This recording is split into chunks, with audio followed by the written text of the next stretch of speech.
Hello everyone, it is Sterling here from Trader Dale. This is going to be a video series on kind of basic ideas around prop firms. What is a prop firm? Benefits associated with them, different issues with taxes with prop firms, how to pass an evaluation, just a bunch of other factors that we get questions on. We want to do a little series on it, and this is going to be the first one in that series. So what is a prop firm? Well, very simply put, a prop firm is when you're trading with someone else's money. They're a firm that allows you to trade with their money, so you're not having to build an account over an extended period of time. That makes a massive difference, a massive benefit to you as a trader, giving you the ability to potentially replace income and have trading as a job in a much more realistic, shorter period of time. That's a viable option. So again, why should you be using them? Well, let's put this into two different examples. If you had the first example is you putting $10,000 into an account and growing it at 5% per month. If you did that, it would take you 63 months, so 5 years and 3 months, to get to the point where you had your first $10,000 month. Now, the second example here is, again, we're assuming you can make 5% per month, right? Like that's a difficult part of trading, is being consistently profitable, but we're making that assumption in these two examples. Second example, if you can make that 5% a month, you go to a prop firm, you open a $150,000 account. Once it's a funded account and you pass the evaluation, 5% on 150 is $7,500. If you were to add another account, now you're talking about a $15,000 month on that same 5% figure. Maybe that second account's added 2, 3, 4 months down the road, wherever it is. Well, now you're at a $15,000 month. Scalability is huge with this. Top Step, for example, you can have 5 accounts with them, 5 funded. Apex, again, many accounts. I think it's 10 accounts with them. So a lot of option for upside and upside really quickly here. So just an example of that is, one of the examples is Eden from our Funded Trader Academy. She's been a member for 3 months, did $16K in that first 3 months. So I've done 2 testimonial videos with her where she kind of walks through that in a bit more. The second one kind of shows trades she's going through, but it illustrates the potential that's there. Signed up, 3 months later has done $16K. Pretty awesome upside by comparison to, if you have $1,000 or $2,000 in an account, how are you realistically going to grow that into something that you can live off of? So now I do want to also state that's not the norm, right? Like we do have a bunch of other guys that have done 20 or 30 grand in the first 2 or 3 months, but I would also say they're not the norm. Like if we can get somebody consistently profitable in a couple months, that's a huge start. If they're break even there. Trading is a hard business, right? Like the Funded Trader Academy is a process where we walk you through it. Everybody's a little bit different on that. Some people turn it out extremely quick. They can dedicate the time. Other people, it takes a little bit longer. The point is, once you get to where you're consistent, the ability to produce a really nice income is very fast because of prop firms. Hey guys, before we go on to the next point, I wanted to spend 30 seconds just to show you the Funded Trader Academy. All you guys are going to be aware of our self-study packages. That's the primary way people access Trader Dale. But the Funded Trader Academy is where you work directly one-on-one, essentially with Dale and our other team of prop firm funded traders. You're going to go into the room, you're going to see them trading live day in, day out. You're going to be able to ask them questions live, go over the market live, potential trade setups, have the ability to ask them questions after the fact, post trades, get video feedback on those trades. Really just a white glove hand-holding service, ensuring that you're making progress towards becoming a profitable prop firm funded trader. So if you want to learn more about that, you can click FTA in the main menu of Trader Dale. You'll see the ability to book a call. You book a call, learn more about the service, and see whether it's right for you or not. All right, guys, let's get back to the video. So one other factor here is kind of the one other positive factor is the downside control. If you were to put $150,000 of your own money into the market, well, you are liable for that $150,000. You could technically lose it all through a series of really bad trading. So when it comes to a prop firm, if you have a $150,000 prop firm account at Top Step, for an example, and I'm not necessarily recommending them, just a broker or a firm I tend to use for the majority of my prop firm trading. And if you open an account with them, it's $149 a month. And then $149 once you pass the evaluation. So for $300, if it was passed in the first month, for $300, you could have a $150,000 funded account.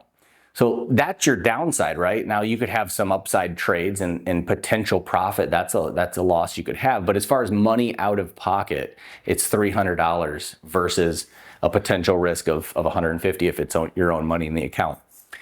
All right, so huge benefit when it comes to that. Now the negatives associated with prop firm trading, there are a few, but the biggest to me is the taxes. If you're in the States, I'll preface this by saying I'm not a tax attorney. Don't take this as tax advice. Get personal advice for yourself on this matter. But in the States, we get taxed at the 60-40 split for futures traders, whereas any income from a prop firm is going to be taxed at your short-term capital gains rate, which is based on our sliding scale here in the United States. So just again, to provide an example of what would that look like by comparison, well, if you have a $100,000 profit, right? So we come down here. Let me just cover this actually. 60-40 split, what does that mean? Well, it means that 60% of the income is taxed at short-term or long-term capital gains, which is 15%. The other 40% gets taxed at your bracket, right? So what does that look like on a $100,000 profit? Well, on a $100,000 profit, 60% of it, or 60,000, would get taxed at 15%, the long-term capital gains rate. That'd give you a tax of $9,000 on that 60,000. The remaining 40%, or $40,000, I had 32% there. That's a high 100 tax bracket. You can adjust from there based on where you're at or where this additional 100 would put you. But it kind of gives you a perspective, in a median number. It could be higher, it could be a little bit lower, but that's why I went with that good median there to give us a point of reference, which is what we're trying to do. We're just trying to illustrate the point here. So on that, 32% on 40 grand is 12,800. Total tax, 21,800. 21,800 is 21.8% of $100,000. So instead of being taxed at maybe 30%, 28, 30%, wherever it's averaging based on where that additional income puts you in the scale, your tax rate is potentially 10% lower, maybe even less when you're talking about trading your own account. That's a huge factor. 10% when it comes to taxes is absolutely massive once you start making a sizable income. Final thing here, the negative is that you're not diversifying, and there's a little bit of lack of safety because of that. These firms are not JP Morgans. They're not your major regional banks. These are firms that have been around for likely a few years.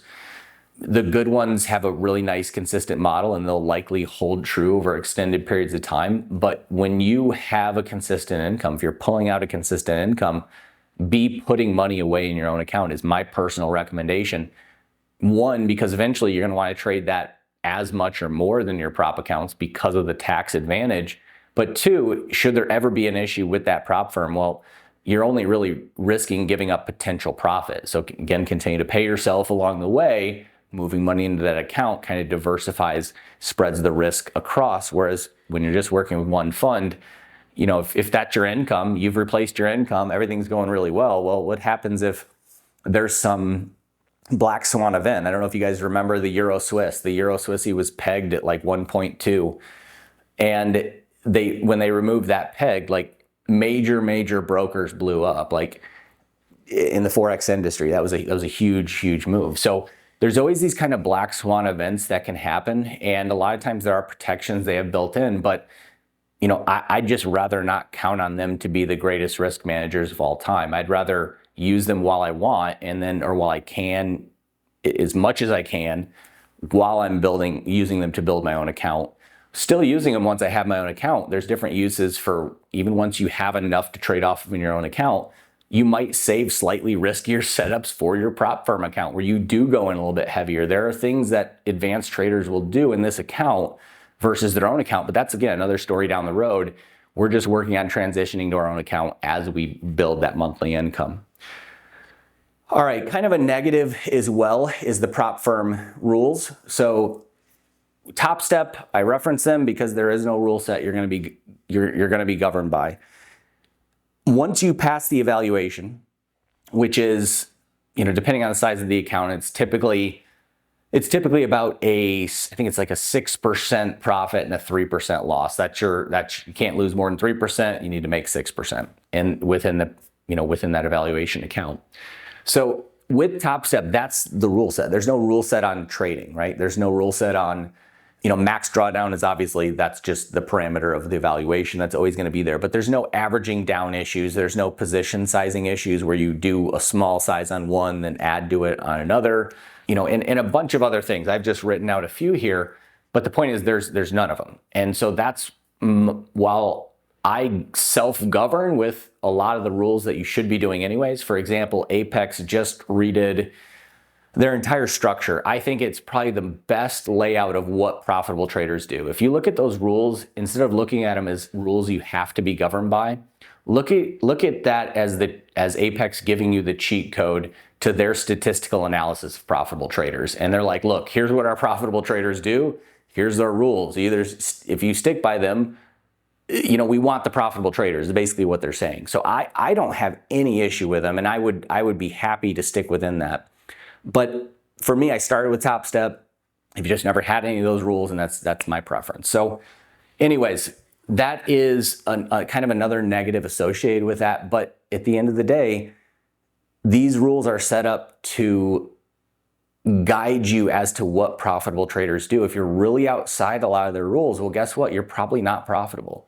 So I wouldn't look at them as a rule I have to stick by, all this sucks. I'd look at it more like, man, again, they're giving me, especially that Apex new rule set, I would look at it more like, hey, here's the cheat code to profitable trading. This is what profitable traders do.